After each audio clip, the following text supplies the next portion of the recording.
Hello there, ladies and gentlemen, and welcome to another episode of CookieCast. Today on CookieCast is the Darkest Timeline, and today we're discussing more climbing stuff. Yep, that's still a thing. Christmas shopping. What is Mary Poppins?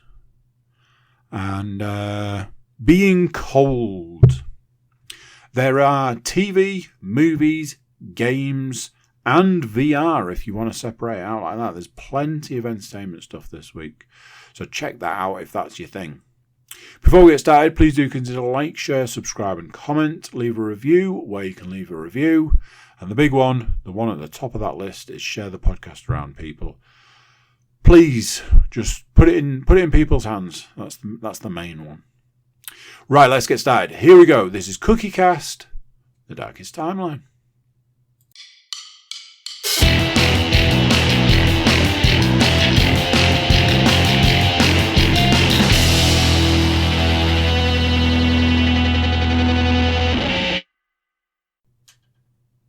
Hello. Hi, how are you doing? You alright? So, somewhat of a new sensation. As I'm sure you're all aware, Monday, podcast recording day. Tuesday, release day. Today is Sunday. It's a usual late time for a variety of reasons, but also it's Sunday for a variety of other reasons. One, got a ridiculous week this week. Already not looking forward to it. But needs must to have an easier time further down the line, etc. As is recording this podcast on a Sunday. I have a guest for this week's podcast. Not this one. So that kind of takes the place of the time that I would record this one. I don't want to be in the situation I was in last time where the guest episode ended up pushing the episode of this one back further and further into the week. So I made the executive decision to record Sunday night, all of which doesn't overly matter. Oh dear. Not a great start, clearly. Couple of climbing bits. One I should probably get out of the way to start with.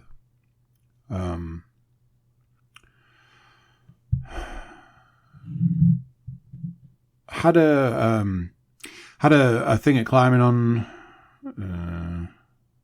Thursday morning, maybe.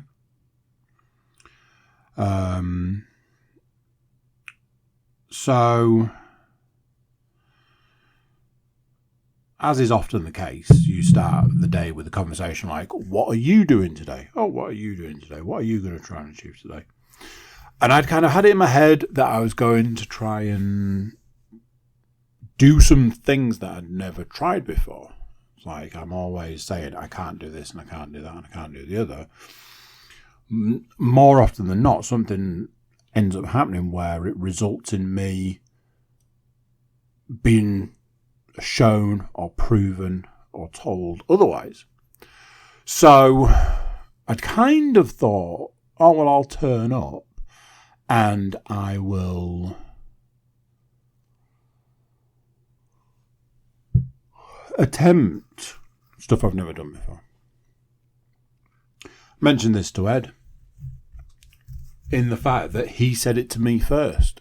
And I was like, yes, that's exactly what I was thinking. He was like, maybe try some stuff that you've never tried before. Like, that's the plan.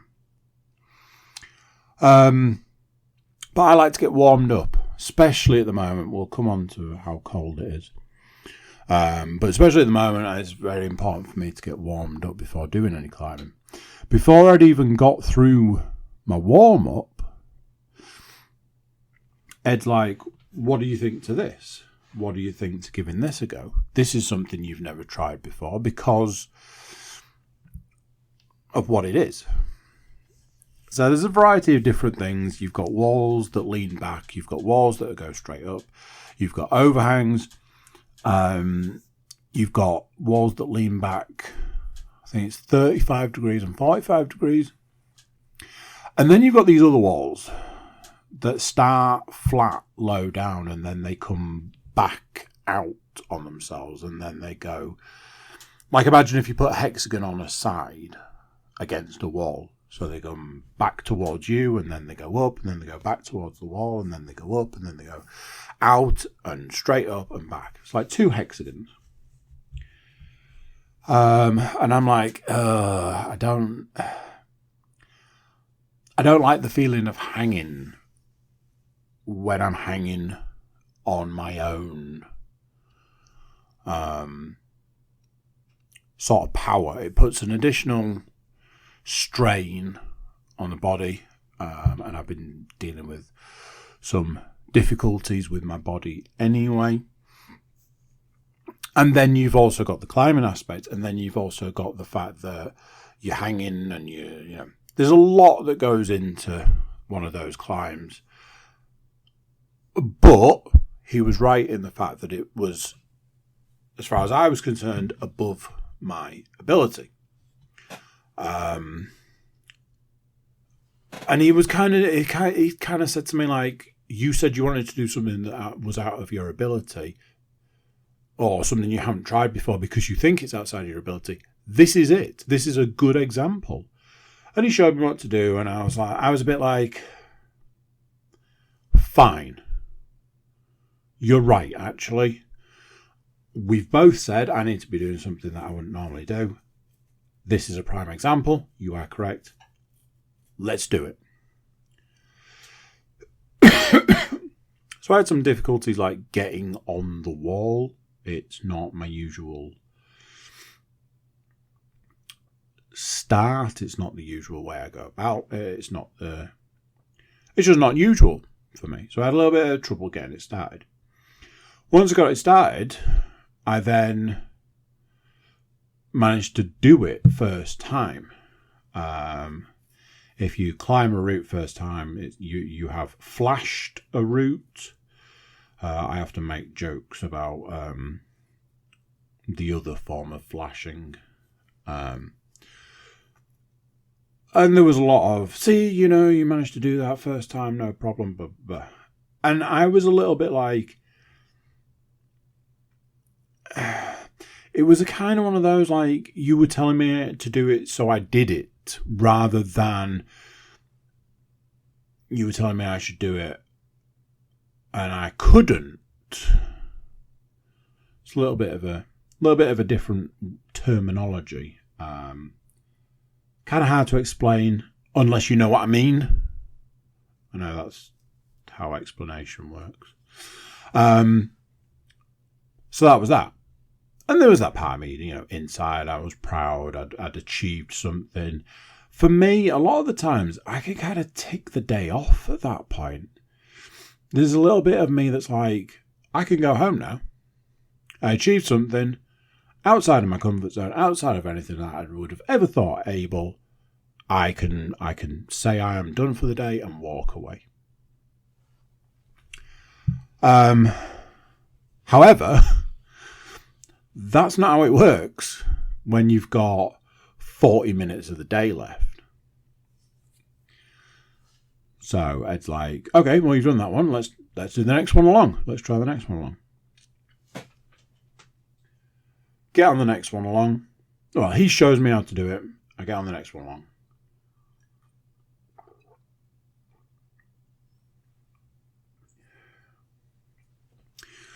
Basically managed to do the whole thing apart from the last hold. And this was the thing. I tried multiple times to do it. But as far as achievements go, it was very much in that wheelhouse of, that is still an achievement. To go from, I'll never be able to do those hold nothing for me, I'm never going to give those a try, to, I've managed to do one straight away and do the second one to the second to last hold. And I did try it a few times, and I just couldn't quite throw myself up to get the last one. There's a particular move that I just struggle with. It is my kryptonite. It is my nemesis. It is the thing I cannot conquer, which is stopping me from achieving a lot, as it turns out. And we'll come on to that in a bit. So after a while, it turned into, okay, well, maybe this one's not quite for you right now. Maybe come back to it later. Let's try the next one. Moved on to the next one. Again, it showed me how to do it. There was another guy there who was saying, oh, you're missing a foothold out. And it's like, yeah, I don't think he's going to be interested in that because it's slippy and you don't actually gain anything from it. So, that sort of thing. I was in agreement. I was like, yeah, I wouldn't be interested in that foothold. Obviously, it seems weird to be missing something out, but it does appear that you don't need it. So I'm happy to skip it. So it's my go. And again, went up it, got to the second to last hold on this one. Same sort of thing again. Obviously, time had passed by this point, and ultimately it did end up being time to leave.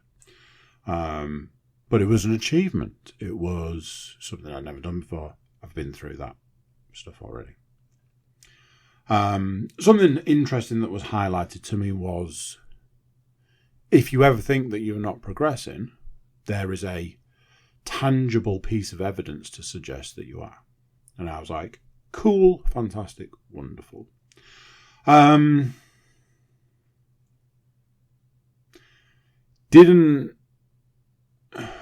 walked away from that experience absolutely buzzing. I was like, oh my God, these are the times when I realised that I can maybe do it. Maybe this isn't out of the realms of possibility, that this is something that I could do. Things like that. So, come back to that in a bit. Again, I've had to pepper the climbing through the podcast because ultimately I understand that this is just what I'm doing at the moment. If I'd have been doing a podcast 10 years ago, every other podcast would have been me talking about my simultaneous love and hatred for the game of golf. I often refer to climbing as it's like golf. So maybe there's just an aspect, there is a certain combination of things that I've become obsessed with. I don't know if obsessed with is quite the right way of putting it. Anyway. So let's talk about something else for a little while. Yes, computer, thank you for your input there. I'm trying to work out when this podcast will come out. It might even come out in the new year. Might still come out this year. I don't know. What I can tell you is it's that time of year. It's, we are into December now, so that means I can officially talk about the C word. Not that one. No, Christmas. So, problem for me is Christmas has been going on for about 6 weeks at this point. This has been, I say it every year, but this has been hands down the worst year for let's start Christmas in July. The moment the children went back to school in September, it was basically Christmas. And I've said this a few times already, so no surprises there. Christmas brings with it,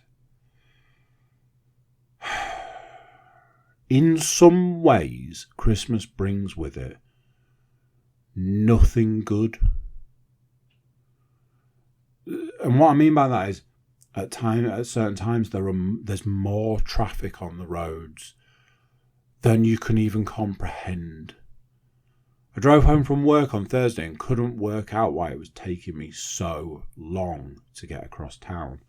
And then realised that it was Thursday, the first late night opening of the season. And I was just like, oh my word, why do we need this?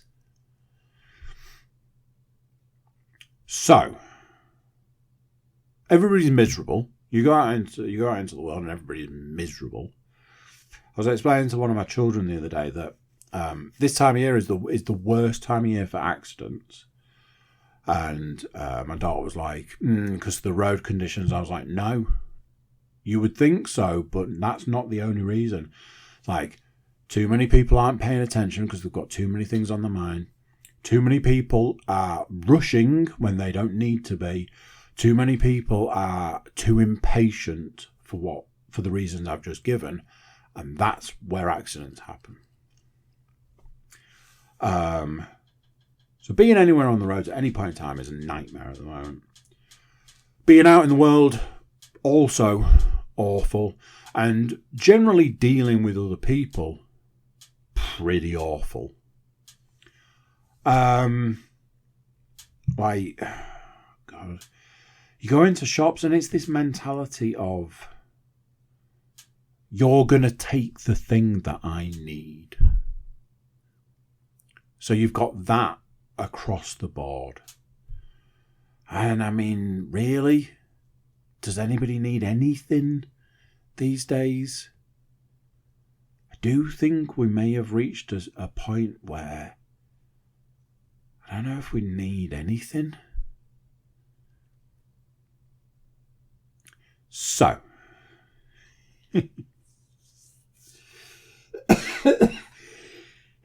you take into account everything I've said, I'm going to tell you it's just a little story about something that happened on Wednesday. Now last week, if you want to look at it that way. Me and my son were out doing shopping jobs. We had something I will come on to talking about that we went to buy, and a couple of other bits. And then we went to get a drink, and we went home.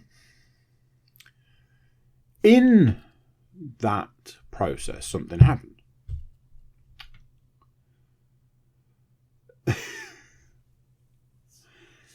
I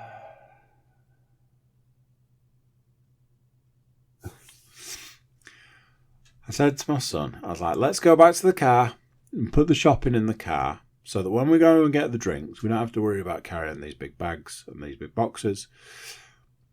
We don't have to worry. We can just get the drinks and go. So we went to the car. And immediately I became aware of a situation.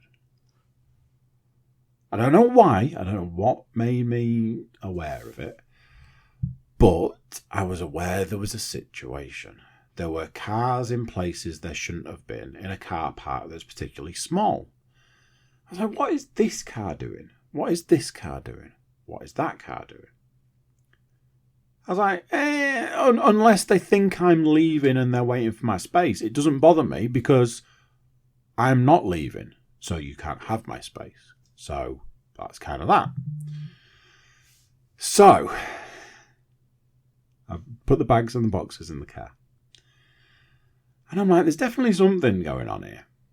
So as we're walking back to get a drink, I see there's this car that's parked that doesn't have a driver. Now, I don't believe it is a driverless vehicle. I believe the driver has got out of the car for some reason, because the giveaway there would be the driver's side door was open. There was a woman, a lady, sat in the car in the passenger seat, looking a bit like, what the hell's going on here? Looking a bit miffed. I wasn't sure if it was directed at me, because I've obviously put bags in the car and then walked away from my car. However, very quickly realised that wasn't the case. It wasn't me. There was an altercation taking place. Short version is, a car pulled into the car park and proceeded to attempt to park. In the process of attempting to park, they were obviously too far away from the space, were going to properly reverse in, and a car has driven straight into the space, just driven straight in. The driver of the vehicle has got out of the car and then approached the other vehicle with that kind of, what the hell are you doing? I was parking in that space.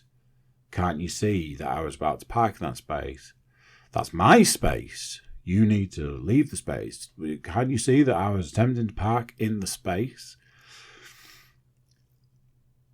And the driver of the other vehicle couldn't have cared less. Now here's an aside. Here is an aside. The aside is this. This happened to me not too long ago. A couple of months ago, I drove to climbing. I know, shocking, isn't it? I pulled into one of the only spaces, which at this point in time became the only space that was left available. I reversed in and I said, oh, that wasn't a very good reverse in. I'm blocking one of the cars either side of me. I need to do a jiggle. So I pulled out of the space to do a jiggle. And in the process of pulling out of the space, there was a car going past. So I had to let this car pass. And another car pulled up and drove straight into the space that I was doing a jiggle. Now, I had already parked in the space and I'd pulled out to do a jiggle. Some people will say, my fault for pulling out of the space. Other people will say, well, if there was another car in play and you had to let that car go past, fair enough. I can say this much. I was so very angry because there were no more spaces. I had to drive 10 minutes away, park up and walk back. I also identified the driver of that vehicle. And since then, I see that driver every single Saturday. And as far as I can work out, I will never forgive them for what they did. They know almost nothing of this. Mostly because, let's face it, they're going to be completely oblivious because, you know, they're the only person that matters. Anyway, as I am understanding the situation, as it's happened to me, I can understand the situation. However, I was just like, what difference does it make? You are in a car park at 11 o'clock on a Wednesday, so you're not working. You're presumably, I'm going to go out on a limb and say probably, retired maybe. So there's an element of you've got the time available. The car park is small. The car park is notorious for being full almost all the time. However, is next to multiple other car parking spaces. You can literally drive over to another car park and pull in quite easily and walk. It's within walking distance. So yes, pain in the ass, annoying, whatever. But it has a very quick and easy solution. So all I could think was, why bother? I get it. I've experienced it myself. And I'll never forgive that person for what they did.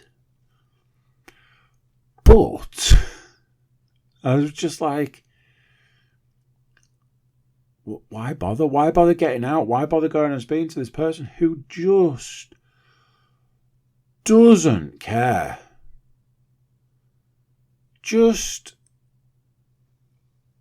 take the loss and move on. You know, like I did. But that is very much... It's almost like a definition of this time of year. That, to me, is like, there we go. That's this time of year for you. So, going back to climbing. See what I did there.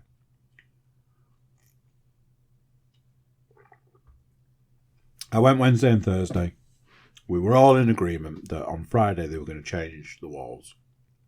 But the one route left that I had that I've been trying for weeks and weeks and weeks now, still had another week left on it. And I was very close, and I tried a couple of little hacks, and I was at the end of the climb. I discovered that the volume that I couldn't use because it was slippy had a rough edge and could have actually been used all this time. And I'm like, there it is. There's the answer. I just need to use the volume, put my toe on it, reach up, and we're done. I was like, I'm going to get that on Saturday. So, rock up Saturday morning, did a 3.5 mile run. I'm pumped, I'm charged, I'm ready. I've already had a coffee because my run left me just long enough to run over the road and grab a coffee. So I've already had a coffee. I am pumped. I am psyched. I am ready to dominate. And we go in through the door, and I look round the corner, and I went, shit. And yes, they had indeed removed the one climb that I never achieved in that time. Oh man, I've got an itch. So, I had a real mixed bag, a mixed feeling about it. But I also had a realisation. A little bit later in the day, I was talking to Ed about a particular climb. And I was like, it's like this climb. It's like, there's this, like I keep saying, there's this one particular move that I just can't do. And it's causing these problems because it's stopping me achieving what turned out to be quite a lot of stuff. And we both mentioned a particular climb that I couldn't do. And the reason I couldn't do it was from the earlier days, and it was this same move again. And it was very much, I was so close on that one, even in those days. But it was the realisation that both myself and Ed remembered that particular route. And that particular route hasn't been there for 3 months minimum. And I mean minimum. Like if you look at the whole place, you're looking at 1, 2, 3, 4, 5, 6, 7, 8. You're looking at a 2-month rotation. So minimum of 2 months. Then there was the fact that there was a week of competition, and then there was the fact that there was a week where they didn't change anything, they just put woods in. So it's the best part of 3 months, yet both of us could remember this particular climb. Now, Ed can remember all sorts of stuff anyway, so it's not that. But I could remember it, and I remembered it because it was a route I never completed. And then, in my head, I started going through all the routes that in the past I've attempted and not completed before they've been changed. And there's something about this situation. It's like it scars you. It scars your mind or your heart or your soul. Some sort of scarring that's like loss and regret and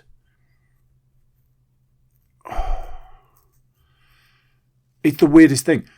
Literally, since Saturday, I've been like, I can't believe they took it away. I don't blame. I understand the principle that, every week it changes. But for me personally, I'm like, I'm never going to be able to do that climb now. I'm never going to say I completed that route now. So, there's that. So much so, the me that is me, that reacts the way I react to things, to situations, to whatever, refused to do any of the new climbs. I was just like, anytime the new stuff was mentioned, I was like, I'm not here for that. I'm here for other things. And I attempted some other stuff, and I attempted some other new stuff I've never tried before, and I got X way, and I worked out a route on my own, which was amazing. I didn't have any help. I was like, oh no, I needed to do it like this. Like, I was going up and coming down and going up and coming down, and then going, oh man, I didn't realise that I needed to get my foot up there, which will get me higher, so then I can reach. And I did it all, and it was hard. And again, I got to the second to last hole on this one, and I was like, this is it. This is going to be it. I'm going to do an entire climb completely on my own. I've not been shown it. Nobody showed me how to do it. I'm going to do it on my own. And I got to the second to last hold, and it was this giant boulder, like I refer to them as moon boulders. And I hate them because they are super deceptive. And I got to it, and I put my hand in it, and I went, you son of a bitch. There's not enough here to grab onto, to pull up on, to get to the last hold. So I can't do it. So I had to come down, and I was like, and that's that. There's something else. I'm going to come on to something else. So there's that. Basically, I tried another one after that, and I couldn't even start it, and I had to tap out for the day. But like I say, I'll come on to that. Right, complete change of subject. It's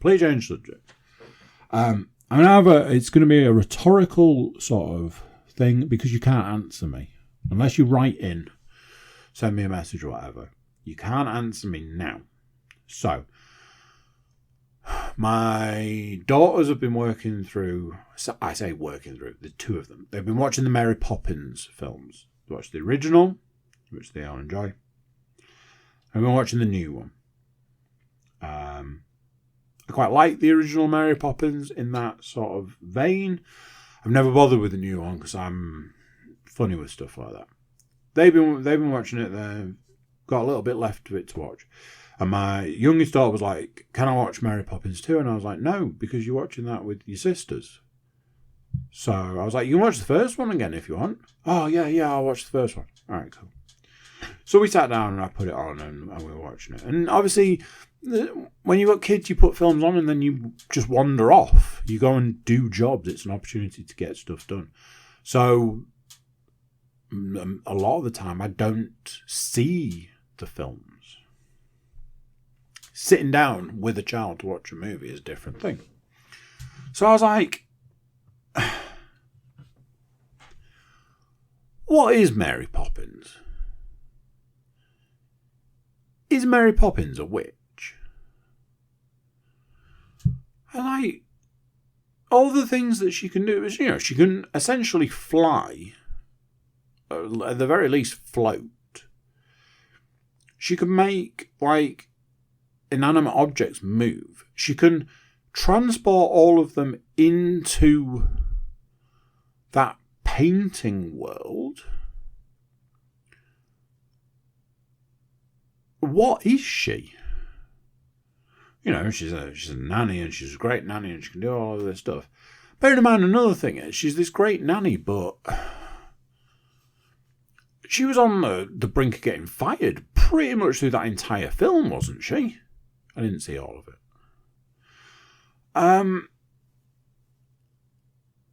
So, what is? Is she a witch? Part of me feels like I should Google it. So, me and Leanne watched a movie, a festive film with Father Christmas in and everything, which I'll talk about. And my youngest daughter watched Santa Claus the movie. So, because I was thinking about this whole Mary Poppins thing, I was like, also, what is Father Christmas? I'm not, I understand, Father Christmas, but as a character, what is Father Christmas? So, there was a point in time, 2 or 3 years ago, where they did this thing where they put Father Christmas up against every superhero who's ever been created, and Father Christmas came out as the top superhero because he could beat every other superhero. So I started going through it and I was like, okay, Father Christmas is immortal. That's the first thing. I was talking about it today. I was saying one of the things about it is that one of the sort of stories around it is that Father Christmas was a man. And he made toys for less fortunate children. They'd like whittle things out of wood, and he'd go around and he'd deliver them. And because of his kindness and his generosity and his what's the other one? I suppose like sacrifice in nature. There was some magic involved, and Father Christmas is made immortal. Now, in the version where there's a Mrs. Claus is also immortal, and from that point on, Father Christmas has these magical abilities. So, let's break those down. Immortal, that in itself is pretty up there. So there was debate about super strong. So at one point it was saying that he's super strong because he carries the sack. And the sack's got all the presents in for all the children in the world. However, due to something that this film that we watched, the sack might be also magic. And it might have like a portal in it. But there is still evidence to suggest that Father Christmas is super strong. He can teleport. I think we can all agree on that one, especially nowadays when more than not the chimneys are blocked off. Father Christmas can teleport. He can manipulate time. It works out that for him to deliver all the presents in the world, he has to deliver some ridiculous number like 270,000 houses a second. So there's time manipulation. He can't fly. This is one that I think we can all agree. Father Christmas can't fly because he needs the reindeers and the sleigh. And, in different carnations, it comes to a point where the sleigh is just the sleigh and the reindeers have been retired. And, presumably the reindeers are immortal as well. So, that's a lot of superpowers. And yes, I'm sure going up against pretty much any superhero, he's probably got them hands down beat. But what is he? And obviously, Father Christmas is just Father Christmas. Easter Bunny, Tooth Fairy, Tooth Fairy. Is he a man? Is he just a man who has been gifted? Is it magic? Is that, a lot of the stuff refers to like Christmas magic. And, you've got that element of, for all the children that believe, that's where he gets his magic from. So is it just magic? It's not like a mutant ability, is it? Something to wonder about. If you know an answer, let me know. I had a realisation today. Just randomly. Today was a weird day where Sunday is very regimented whilst also being fluid, if that makes any kind of sense. Like, certain things have to be done on a Sunday. Doesn't really matter when or how, but they do have to be done. So you see that kind of, like, the dog needs walking. Well, that needs to happen in the morning. So, yes, you've got from whenever you get up to basically midday to get it done, but it still needs to be done, and if you want to get anything else done that day, then you probably want to get it done earlier. Do you see what I mean? Pack up needs making. Yeah, you could do it at midnight, but do you want to? Would it be better to do it at 4 o'clock in the afternoon? That's what I'm talking about. So, my son was asleep. Me and my youngest daughter had agreed we were going to sit and watch a movie. It's Sunday after all. So,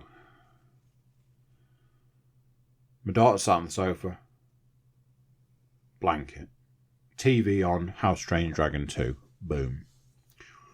I'm sat next to my daughter, dog sat next to me. Dog was very cuddly today, wanted to like lie and be huggy and stuff, which I'm all for, especially in a situation like that where at that moment in time I didn't particularly have anything to do. So we're sat, filming, TV, filming, etc. And I'm like, this is the life.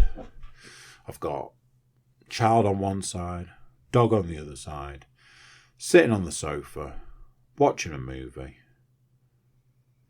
Nothing else to do. Right at this moment in time.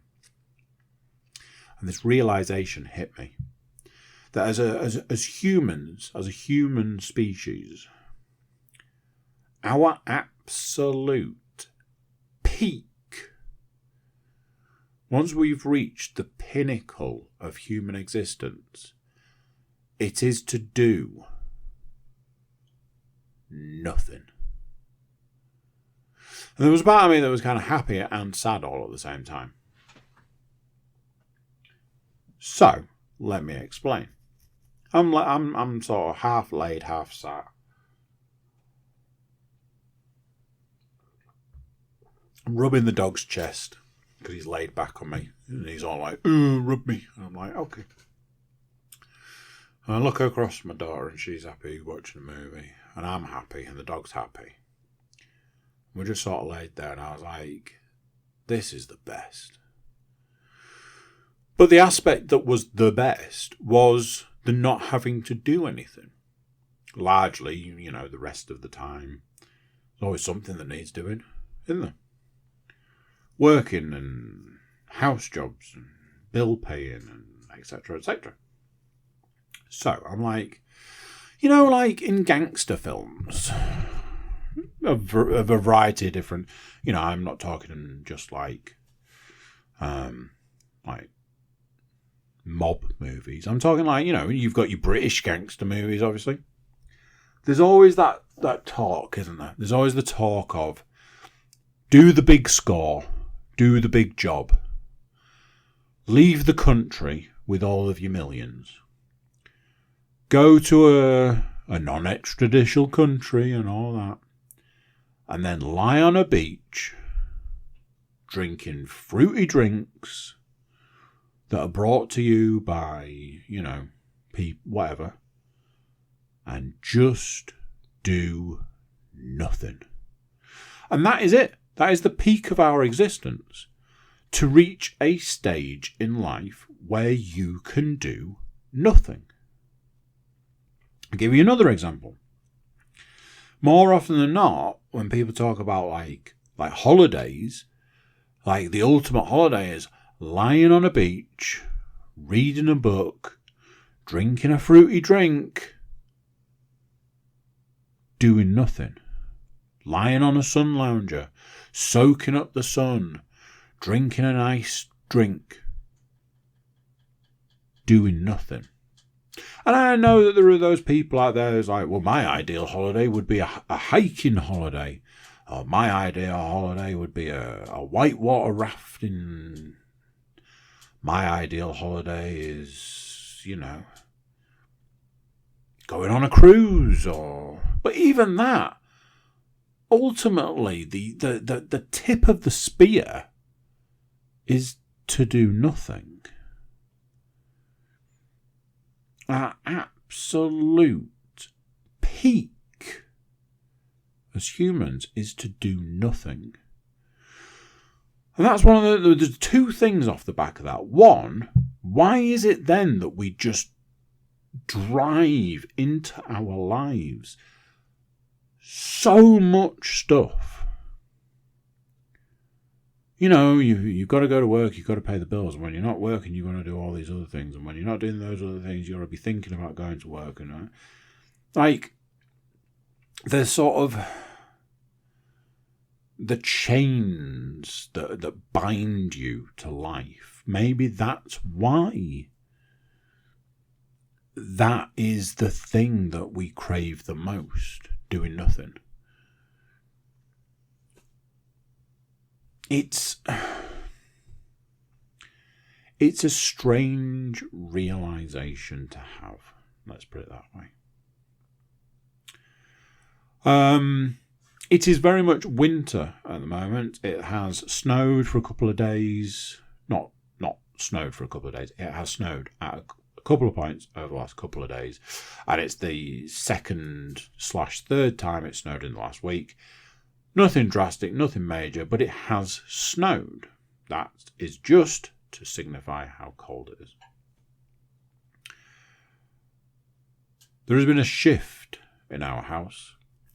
I think me and Leanne had a conversation about it this evening where I was saying, what changed? Currently, at this point in time, there are 4 portable radiators in our house. 2 of them are in what you could class the same room. 2 of them are in different rooms. Last year, there was 1. I was like, what happened in the last year? Leanne was saying that she doesn't really know, other than the fact that she knows that it is just particularly colder in the house this year. I was like, yeah, but for years and years and years and years and years, it was like a rite of passage. You sat in the house, freezing your stones off in 6 layers of clothes, just riding it out. Can't put the heating on, it's too expensive. Can't put the electric fire on because you might as well just set fire to £50 notes.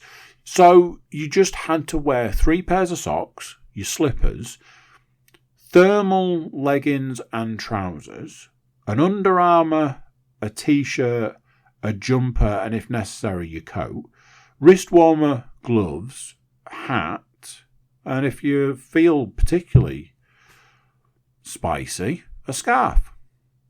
You sit in your house and be colder than if you were sat in the garden. And I don't know what happened. I don't know what changed. I don't know why. This year, it's just like it's no longer acceptable. I've been complaining my eldest and my son's bedroom is like an icebox. I keep saying you could store meat in there for the winter if needed. And I say how miserable it must be for them to sleep in there, to be in there. And obviously there's that thing, it's different when you get into bed. Once you get into bed and you get warmed up, then it just doesn't matter. But I'm always like, I open the door and I go in and I'm like, my God, it's freezing in here. But again, I was saying, what's changed? Because that room hasn't always been like that. that room has been a variety of different things. At one point, it wasn't even a bedroom. And we were never in there like, my God, it's freezing in here. Our house has got a weird sort of structure for heating anyway. Certain areas of our house don't have heating. So you have to make do with what you've got the best you can. And it's one of those that, having had conversations with people about, can we get, what do you think about getting some heating put in this area? It's always the same. It's like, yeah, it's doable. It's going to cost you an absolute fortune to do it. Right. Cool. That's great. But I don't know what it is. It was like a collective thing this year where it was just, actually collectively sick and tired of being cold. So let's not. There you go. Radiator's ticking away at itself. Because the radiator's on, because I'm sitting here doing this. So, put the radiator on. Final thing for the week, and then I'll get deep into the entertainment stuff for the week. Good few months ago, I had an incident. Not one of those incidents, just I went to cut the grass. I had to plug a plug in. I had to plug the extension in to go and cut the grass. And when I did it, I had to twist one way and turn my arm a particular way and all this. And I did a thing to my shoulder. In hindsight, I think I may have actually dislocated my shoulder. And like that thing where it dislocates and pops back in all on its own.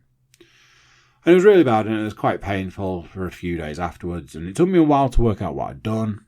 And I just tried to rest it and take care of it and look after it. Something that has happened through climbing, this injury, whatever it is, has been aggravated. Not great, not wonderful. It's got to the point where I've actually had to escalate to a shoulder support, because it's really quite bad. And there's points in time where it's completely stopped me being able to climb in the middle of climbing. For example, like I said, Saturday there was a reason I stopped climbing, and it was this thing. I tried to do something Saturday. I'd had to use absolutely every ounce of everything I had in my body to be able to do it. And afterwards, I was like, I have significantly hurt myself here. As the morning wore on, I knew things were not good. However, I persevered, pushed on, tried to keep going. Reached a point where I was like, I think my arms are actually not working anymore. And now my hands have joined in. So made the executive decision to give it a miss. I'd been there, I basically do 90 minutes on particular days, and I'd done my 90 minutes. Simple as that. So last night, I go to get changed, and I take a sock off. And I go to take the other sock off, and as I push down to take the sock off, my shoulder completely locked up. And I went, okay, this is interesting. What do I do now? How do I solve this problem? And then the pain started. I was in absolutely excruciating pain. Managed to get it to kind of unlock. And the pain subsided. However, a few minutes later, I got in the shower, was getting showered, and it happened again. And the pain at that point was the kind of pain that makes you think you're going to pass out and maybe also be sick. I've had a couple of twinges since then, a few today. I've applied some deep heat, etc.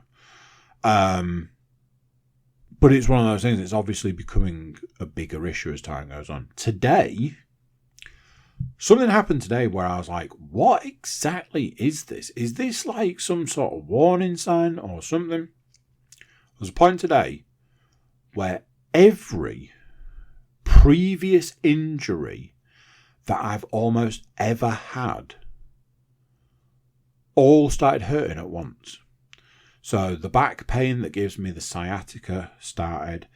The arm that broke, where it broke, started hurting. My arm and shoulder with this issue that I've got at the moment. There was a leg issue with some like cramping and stuff. All happened at once. Simultaneously, all at once happened, and I went, something wrong here. Something weird is going on. I don't know if there's like a trapped nerve, which is just linking into all other trapped nerves, because a lot of those aches and pains and problems are from trapped nerves, or aggravated nerves, like the sciatica thing. That's an aggravation, lower back, that goes into a nerve or a muscle group or whatever. But it's getting to be a concern. Like, I'm already worried that I know in a couple of days it's going to be like, climbing again. Am I going to be able to do it? Don't know. I watched episode 3, 4, 5, 6, and I'm going to say 7 and 8. I think there's 8 episodes of the Scott Pilgrim anime. I can't remember. Not anime. Cartoon. I can't remember what it's completely called. I did name it in a previous episode.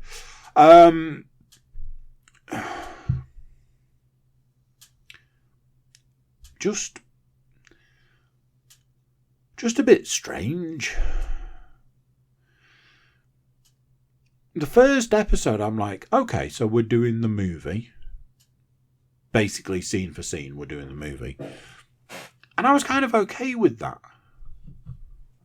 I was like, this is fine.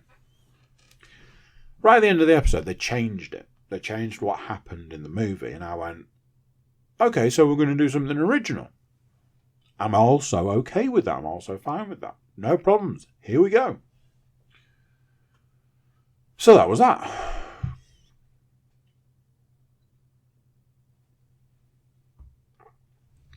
As time went on, as episodes went on, as each thing happened, I'm like, yeah, it's a bit strange, but I'm kind of okay with it.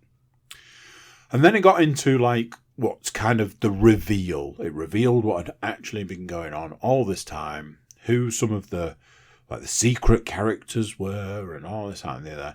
And I went, really? That was the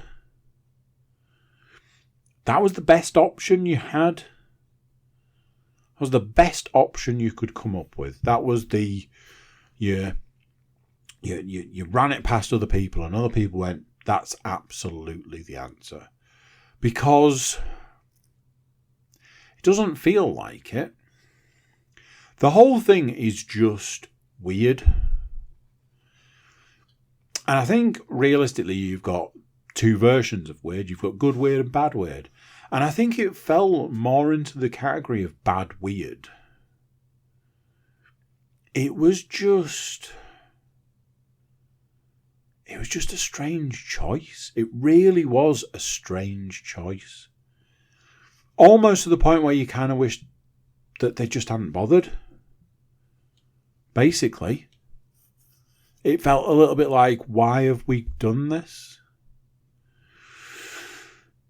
So yeah, I'm glad I watched it. I'm glad I finished it. I'm glad I don't have to watch it anymore. Although it was interesting that they got all the original cast to come back and do it. Though it was interesting some of the guest stars they had. So, there was that. But yeah, it's weird. As I keep saying, me and Leon watched a movie, and it was a new movie, and it was a Christmas A festive movie. We watched the film Violent Night. A film that had come out last year, I believe, round about Christmas. No spoiler kind of thing, but basically Father Christmas is real and gets entangled in a situation where there's a hostage situation, and Father Christmas has to help save the hostages by being really, really violent. Hence, Violent Night. It looked fun. It looked harmless. It's festive. Kind of have to watch festive films at this time of year. Whether you want to or not is maybe the way I would word that and move on swiftly before anybody asks me what I mean. Violent Night is basically what I've said. No spoilers, but I will also say this. It is also the movie Die Hard 2 and the movie Home Alone in particular points in the film. It's its own film, but it then goes, hey, do you remember Home Alone? And they're like, yeah. And they're literally like, let's do that. Like, okay, do that then. And they did. Just for a section. Just for one section. They did Home Alone. And it was fine. It was, because you kind of like, oh no, really? But the way they did it basically worked. And there was this whole bit where it was like, this feels very Die Hard 2 to me. And then it basically was. And it was like, oh, okay, so we're just doing that, yeah? Bearing in mind that they mentioned Die Hard earlier in the film, it was a bit like, okay. The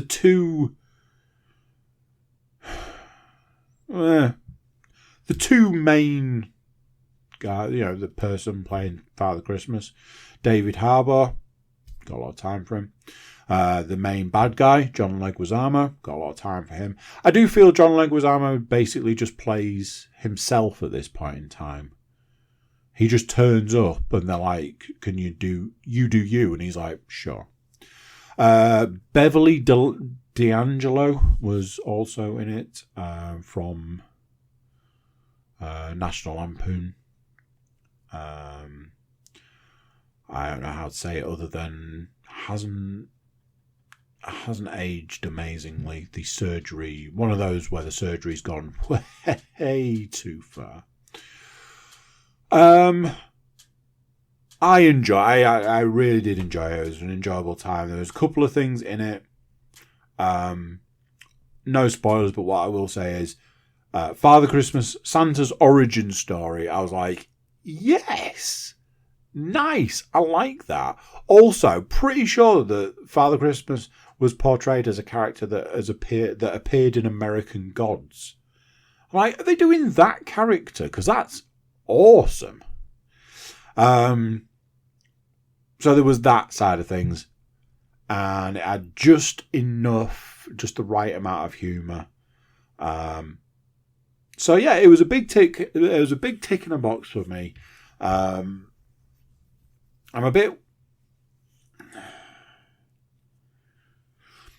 not a bit weird with Christmas films, because when me and Leanne ran through the films that we need to get through before Christmas, there was a lot of them, and I didn't disagree. So I was a bit like, oh, that's interesting. Enjoyable. I would give it a solid 7, or maybe even 8 out of 10. I enjoyed it. It was good. Computer games wise, something that's a bit of a weird one. I bought, played, and finished a game since last podcast. Super long-winded version, which I'll try and get through really quick. I own a game called Aspire 1. If you go back probably quite a way, there was probably me reviewing it and just going, I just don't get it. I don't know what it wants me to do. Past a certain point, I remember playing it, and I got to this point where I'd cleared out this entire base of all the enemies, and had no idea what I was supposed to do. And that was kind of the end of that game for me. I realised that there was Aspire 2. I was like, okay, cool. And they were like, we want 30 quid for it. And I was like, man, the problem you've got there is that I didn't finish the first one. I've still got the first one to play. I'm pretty sure I own it on both the Quest and PC. I've never finished it. So I looked at some reviews and things like that, and it was very much if you want the stealth game that Aspire 1 was supposed to be and wasn't, then you might not find it here either. And I was a bit like, okay. I don't mind a stealth game. Then there was this super weird thing. We want £30 for this game. Okay. Scroll down the page, and there was this thing. It was like, you can buy it in a bundle. Okay, what's the bundle? The bundle is Aspire 1 and Aspire 2. I was like, that's great. I already own the first one. And they went, yes, you do. So you can have the second one for £15. I was like, but on the previous page you told me I could have it for 30. They were like, yeah, ignore that. I ummed and ahed about it for a few days, and in the end I was like, hang on a minute, why don't I just give them the 15 quid and get the game for half price? That seems to make a lot of sense to me. Which is ultimately what I ended up doing. I looked at some reviews. The reviews, not going to lie, the reviews weren't great. The reviews were very much like, it's a game that's completely let down by a lot of the aspects in it. And I was like, that just sounds brilliant, doesn't it? On the flip side, the only review this guy trusts is this guy's. Yeah, I don't know. So, let's go through some stuff. You essentially jump into a robot. Not physically. I don't know, telepathically or psychically. I don't know. Through the magic of technology, you can take control of a robot. Now, in the first one, it was a robot. In the second one, 2 different robots, a big one and a little one. They both have different abilities to do different things in different ways. Short version, none of that matters. You can do the levels, you can finish the levels with either robot. Basically, it's that simple. Try early on in the game, it tries to make you use the other, like the little one. But you don't have to. And because it didn't have to, I just selected the big one every time and went about my day. So that was that. If the robot dies, so there's this big thing about picking your weapons. So before you start, you pick your weapons. And the more levels you do and the more guns that you take with you through the levels, you keep. So when you start new levels, you can pick the guns you want. So I was like, I'm going to go and pick these guns. Okay. There was a point in time where it went, you've lost that robot. Not through fault of mine. It was part of the game. You've lost that robot, so jump into the other one. Okay, I've done that. Where's all my weapons? I was like, why make such a big deal about picking weapons if the moment you lose your starting robot, you lose all of your weapons? Again, makes sense. And on one of the levels, I managed to find the original robot and just take all the guns off it. Super annoying if you're in the middle of a mission and you end up with no weapons. Now, you can steal weapons from guards, unlock them with a tool, make that weapon yours, but you got to get it off them first.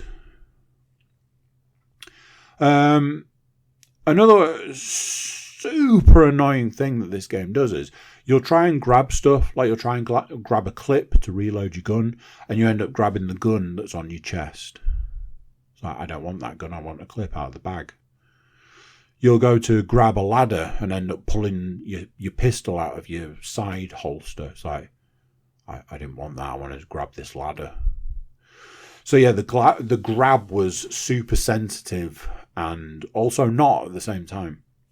And probably the weirdest thing of all about this game is that I've finished it. Now, I said to Leanne, I was like, hey, I finished that game I bought. And her response was, well, you played it a lot. I was like, have I? She's like, you've played it every day. For a couple of hours a day. It's not a couple of hours, but you get what I mean. And I was like, oh, yeah, I suppose. Weirdest thing of all was I went back through all of the levels, and there's like 8 levels or something. It's like, it's not a lot.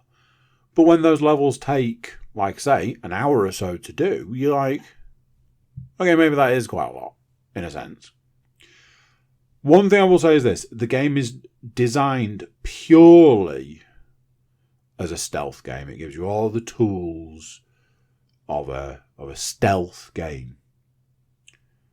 However, if you're playing on easy, like me, there is absolutely no incentive to play it as a stealth game. You can basically get as many guns as you want and pick up as much ammo as you want and just kill everyone. And you lose money for killing people. But I couldn't work out what the money was for, because when you went to get your guns, it was like, oh, this loadout of guns is going to cost $10,000. Okay, I have absolutely no concept of how much money I've got, whether that's a good or a bad thing. So I'm just going to go about my business and you let me know if it becomes an issue at any point. Which it never did. So yeah, I just basically went around at each level, slaughtering everyone and going about my merry way. Now, admittedly, I understand that is the way that I play games. Given the option to not do stealth, I ain't doing stealth. Given the option where you can only do stealth, I'll play stealth. It's basically that simple. Other computer games. I've played and finished Assassin's Creed Mirage. Not going to lie, this game has left almost no impact on my life. I played it, I finished it, I moved on. Honestly, if I thought it had any value, I would trade it in knowing full well that I'll probably never play it again. I didn't hate it. Originally I did. Once I realised I was playing it wrong and I should have been playing better, more stealthy, ironically, and using the tools at my disposal. Once I reached that point, I was like, actually, this isn't too bad a game. What I can say is this. I couldn't tell you a single thing about the story. I couldn't tell you a single thing about who the bad guys were. No spoilers, but spoilers. There's a twist at the end. And I went, oh, okay. Because it had no impact on my life. As a game, it had almost no impact on my life. I can see why they sold it at the price they sold it at. I know it's a game that's a stopgap. And that's exactly what it felt like. Yeah, just weird. Just really weird to play a game like that has no effect on you.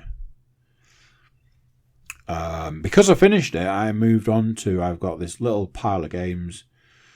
It's like 2 or 3 games that I got a while back that I've never played because I've had other stuff, i.e. Assassin's Creed, Spider-Man, etc. So I started playing Ghostwire Tokyo. A game that's had super mixed reviews. Something I found out more after I got it. I've played the beginning, and what I will say is this. When the game was loading, and it told me all the different studios involved, and I saw the Bethesda logo come up, I went, oh, sweet mother, what's going to be wrong with this one? And don't you worry your pretty little heads, ladies and gents. I found out very quickly what was wrong with this one. Bethesda haven't made a good game. Can we agree that it was since Skyrim? I meant to look this up to see how wild a statement that is. But part of me thinks that, that might be true. Bethesda cannot make a good game to save their lives. They just can't do it. And I wasn't disappointed with this one, because very early on in playing it, I was like, what is wrong with the controls in this game? They are all over the place. It's a first-person game where the only way I can describe it is the controls are like trying to drive a truck. The movement is like trying to maneuver an 18-wheeler. I made adjustments to the movement controls as best I could, and it made no difference. The movement is terrible. The aiming is terrible. In a game where aiming is way up there at the top of your list of priorities, to have terrible aiming, probably not a good look for your game. Already quite disappointed from that perspective, because surely movement is quite a key thing to get right. That, ladies and gents, is a Sunday night podcast. I don't know how it went. I don't know whether it was any good. What I can say is that is the podcast there. And yeah, I'll catch you next time. So there we go. What do you think of that? Another one done. Another one gone. Another week gone. Another week to look forward to. Big thank you for watching. Big thank you for listening. Big thank you for being here. Before you go, please do consider like, share, subscribe and comment. Leave a review where you can leave a review. Share the podcast around, people. Check out the website, thecookiecast.com. There we've got social media links and an email button. And that way you can get in touch with us. That's it for this one. Until next time, I'm going to say bye, and I'll see you then. Thank you for listening. Thank you for listening to this awesome cookie cast.